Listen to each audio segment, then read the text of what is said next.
Hello? Okay.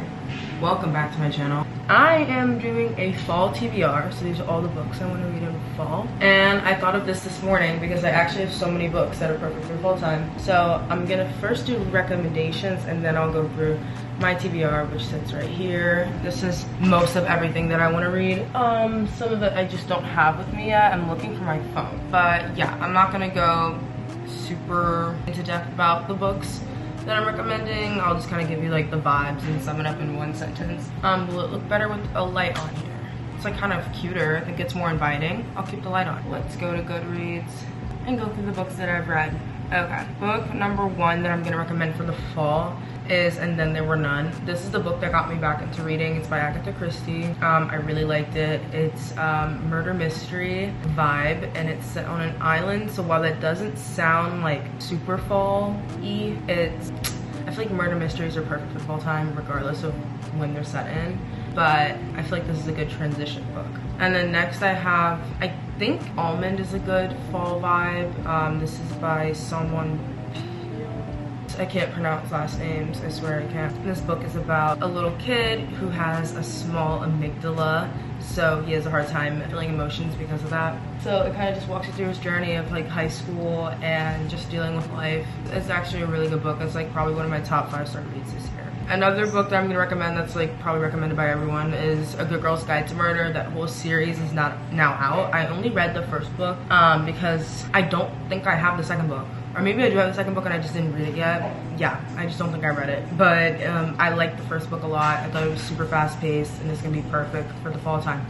I have no idea what's going on in the background, but if you can hear noise, it's my roommate, Laura. You guys know Laura. Okay, next book I have is Anxious People. I really love this book. This is by Frederick Backman. This is about a robbery that takes place and there are like 5 or 6 hostages and it takes you through all their POVs and how they all connect to one another, and it's really interesting. It's told from a lot of different perspectives, but not in a like a mind-boggling way where you kind of get overwhelmed, but it's like it makes sense and everything connects. It's really cool. I love that book.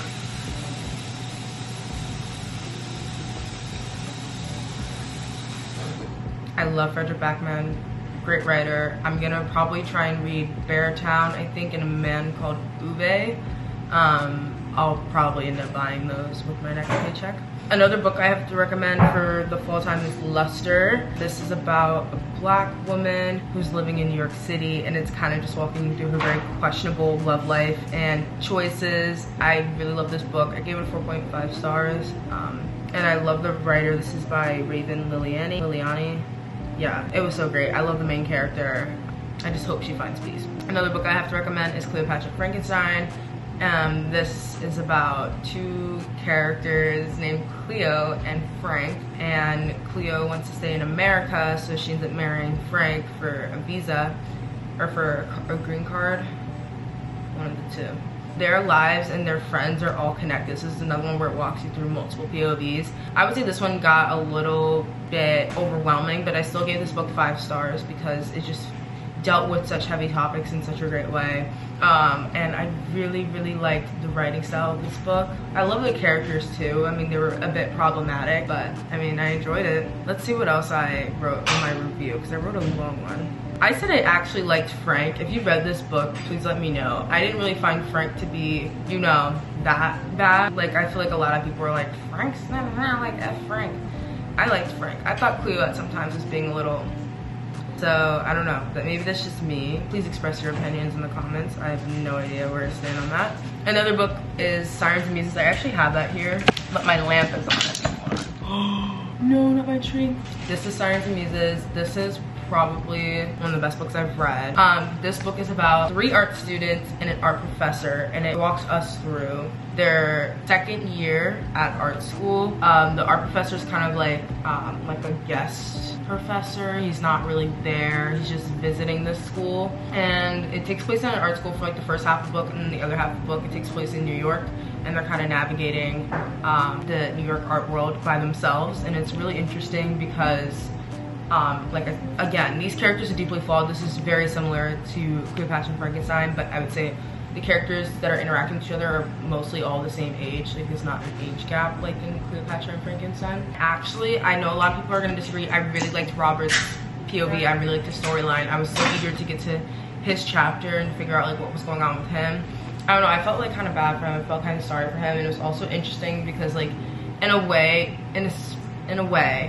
it makes you think about like what the future is going to be like for the other art students. But yeah, I really liked that book. It made me think. It took me a while to finish because I just have a hard time reading longer books, especially if they're like physical books, because I kind of just want to put them down. Okay, this is actually a long video, my bad. I'm just gonna give you guys like 2 more quick recommendations that are not the super popular ones. Another one is Indelicacy. I gave this 4 stars. I can't even begin to describe this book. It's about an old lady, not even old, I think she's young. It's about a young lady, and it just follows, like, it's quick. It's a 138 page book, very short chapters. It talks about her wanting to become a writer. She ends up marrying well, but she's still like super unhappy with her life, and she just writes about her daily interactions with her friends. She often writes about looking at paintings because she used to work in an art museum as like a cleaner. Really interesting to see how she went from like rags to riches but still wasn't happy. I will give you guys 1 more, and then I probably will have to, oh, she said she just woke up. Okay, cool beans. We're trying to go to Trader Joe's in a flea market. Really quickly, the Inheritance games, that full series is now out. The Final Gambit just came out. I want to say last month. Is it October yet? It'll be October by the time you're probably watching this, so yeah, it just came out. Milk Fed is a good one, and then also, what's another one that I like? Maybe that's it. One of Us is Lying. That's a very common one, and that full series is also out, I believe. So now we're gonna get into my TBR. I do have to kind of go through these speedy quick, but I was going through all the books that I brought with me to college. I'm in college, by the way. I go to FIT, fun fact. And I realized I have like so many like funky, fall time, spooky, scary skeleton vibes books. Spooky, scary skeleton vibe books. Stop it, I'm tired. Okay, the first one is The Bell Jar by Sylvia Plath. This is about a girl that's actually like spiraling. I think like her mental health is like going downhill, I believe. And this one doesn't give me super fall vibes, but like I feel like I need a good literary fiction in the fall. So I'm gonna read this and I hope it's good. I feel like everyone and their mom has read it except for me, so I'm kind of hoping to get on that trend. Next I have Outline by Rachel Cusk.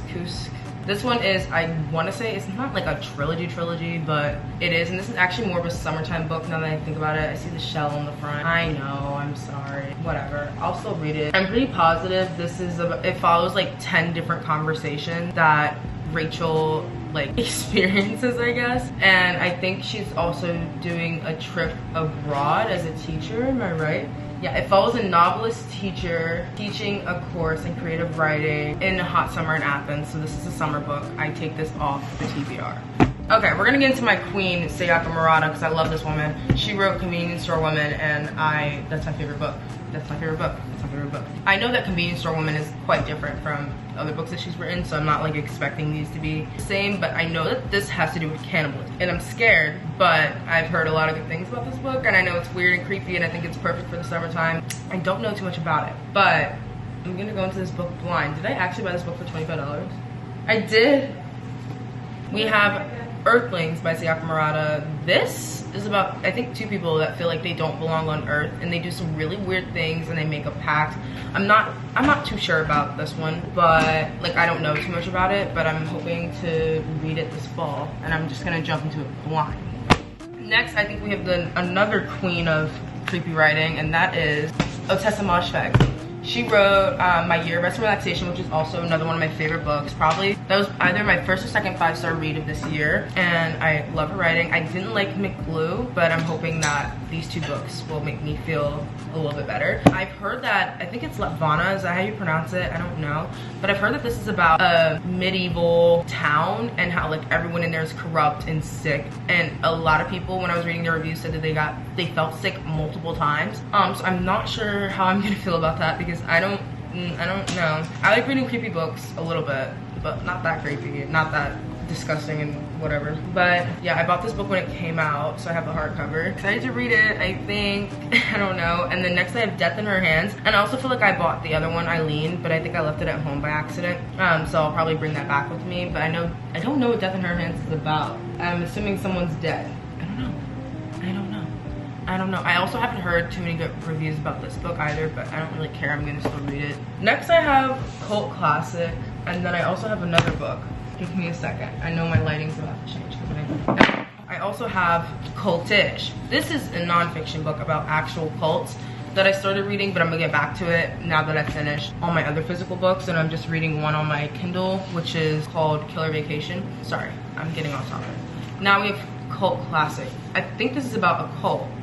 Really, Maya? Oh my god, okay. I think this is about a girl that she keeps seeing ghosts of her past heartbreak. And I don't know how this turns into a cult, but I think she gets roped into something. We're gonna jump into this book blind as well. Oh look, the stack is right here. I might have to move it. Next I have Ninth House, but I also want to get The Secret History. These are both about secret societies. I think this one's at Yale, if I'm not mistaken. Yeah, this is one of the Yale secret societies. This is a thick book, and I've been avoiding it like the plague because I hate big books, so it's just not my vibe. But I will be forcing myself to read it along with the next book on here, which is A Little Life, because this is based in New York, and it follows like, I want to say like a group of friends. It follows 4 college classmates in New York in search of fame and fortune. Oh my god, it deals with addiction, success. So yeah, look up trigger warnings maybe. This book is heavy and it doesn't even flop, I don't think. It does, okay. And the chapters are long, so that's like 2 of my deadliest combinations, but I still will be reading it. Yep, we're in the frame. Okay, I'm just gonna make a new pile over here. I still will be reading it this fall. I didn't take my meds. Sorry, I have to remember to do that. Next I have Earth Eater. This is by Dolores Reyes, I believe. Dolores Reyes. Yeah, and this is about a girl who literally cannot stop eating the earth. Like actually cannot stop eating dirt off the ground. And I don't know too much else about it, but I saw it at Barnes & Noble's and it was recommended for a good short story. The chapters are really short, so I might pick this up next and we'll see what the hype is all about. Actually, I haven't heard too much about that book, so I don't know how much hype there is, but yeah. We're down to the last 2 books. I have Writers and Lovers. I think this is gonna be a good romance book. It's about a writer. I think she's having trouble finishing her book, I believe. Yeah, so she went through like a heartbreak, and I think she's a writer. She moved to Cambridge, Massachusetts to finish her book and find love, I think. I don't really know too much about this book. Going into it blind, that's the vibe. Next I have The Mars Rooms. I think it's like one of the last books. Actually, I'll show you 2 more really quickly. And then really quickly we have Hot Stew. This is about 2 girls that are trying to save their apartment complex from this old lady who's trying to buy it out and turn it into like luxury condos and restaurants. So I don't really know too much else about that book, but I actually like the UK cover a lot more than the US cover. It's like it has like art on it, and that's the one I originally saw, and I was like, okay, let me buy it. And then I saw this in Barnes & Noble, and I was like, okay, I think I put that book on my to be read, so why not buy it? Laura's waiting for me. I have to speed this up. Just by looking at him. By Ryan O'Connell. This is about, I believe, well, I didn't know what this book was about, but I think I started reading it. It's about a 35-year-old writer who cheats on his boyfriend. I don't know how I feel about this. It's so interesting so far. This book is so funny. I think this is the writer of BoJack Horseman. No, I'm lying. It's not the writer of BoJack Horseman. I don't know who this is. He wrote other like funny shows on Netflix, I think, and this book is hilarious, so I might continue to read it. The way he talks about the other characters at work are so funny, but like I'm not down for what's going on right now, so I stopped reading it a little bit. But he's cheating. I have no idea. I was not expecting that. I kind of went into the book really blind, and I really liked it for the cover. I thought the cover was so cute, but I don't know why I thought this was told from a female's perspective, and it's just simply written by a man. So that's me. And then last book I have is The Mars Room. This is about a prison, a women's correctional facility, and basically how it follows these women that are living in prison and how they like have to like fight for their life and how they just survive in a prison system. I think it's so interesting. This is based in San Francisco.